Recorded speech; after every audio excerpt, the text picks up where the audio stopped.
लोकसभा चुनाव का तीसरा चरण अब आरंभ होने वाला है।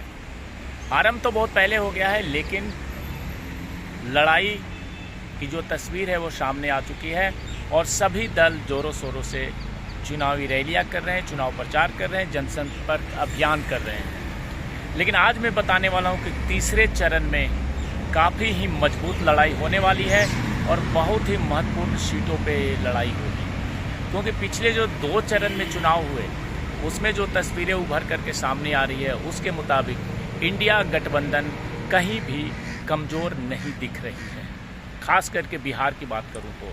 लेकिन चलिए अब तीसरे चरण की बात करते हैं, और जो 2 चरणों में इंडिया गठबंधन को ऐसा लग रहा है कि वो मजबूत है, तो तीसरे चरण के लिए उन्होंने चुनावी कमर कस ली है और अपने आप को ज़ोर शोर से अब प्रमोट करने में लगे हुए हैं कि ऐसा उन्हें फील हो रहा है कि वो चुनाव जीत रहे हैं। लेकिन हकीकत क्या है ये तो रिजल्ट आने के बाद ही पता चलेगा, क्योंकि जो एनडीए गठबंधन है, एनडीए गठबंधन पूरी तरीके से आश्वस्त है कि वो दोबारा सत्ता में आ रहे हैं। और जो जनता में जो लहर है, जनता में जो एक जोश है, वो ये कह रहा है कि एनडीए गठबंधन को कोई नहीं रोक सकता। और मोदी का नारा है अब की बार 400 पार, तो वो बिल्कुल ही पूरा होगा। लेकिन लड़ाई काफ़ी ही कठिन है।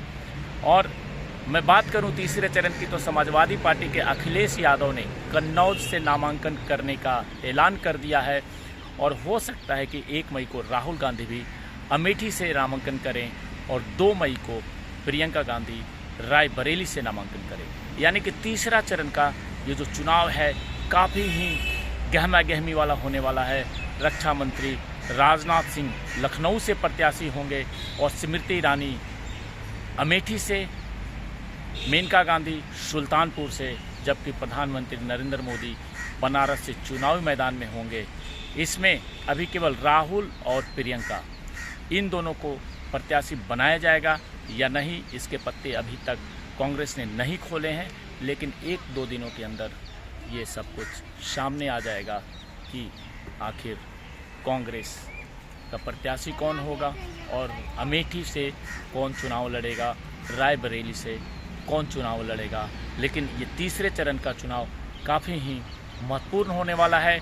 और तीसरे चरण के चुनाव जो कि मुख्यतः ज़्यादातर भाजपा के मजबूत सीटों पे होगा, और यहीं से इस लोकसभा चुनाव की जो रिजल्ट है उसके बारे में हम कह सकते हैं कि एक तरफा जो अभी तक शुरू के 2 चरण हुए उसमें कांग्रेस गठबंधन को मजबूत बताया जा रहा है, लेकिन तीसरे चरण से एनडीए गठबंधन बहुमत की ओर अग्रसर होगी। और देश की जनता ये देखना होगा कि कांग्रेस को चुनती है या एनडीए को चुनती है, तो आगे आने वाला समय का पता चलेगा।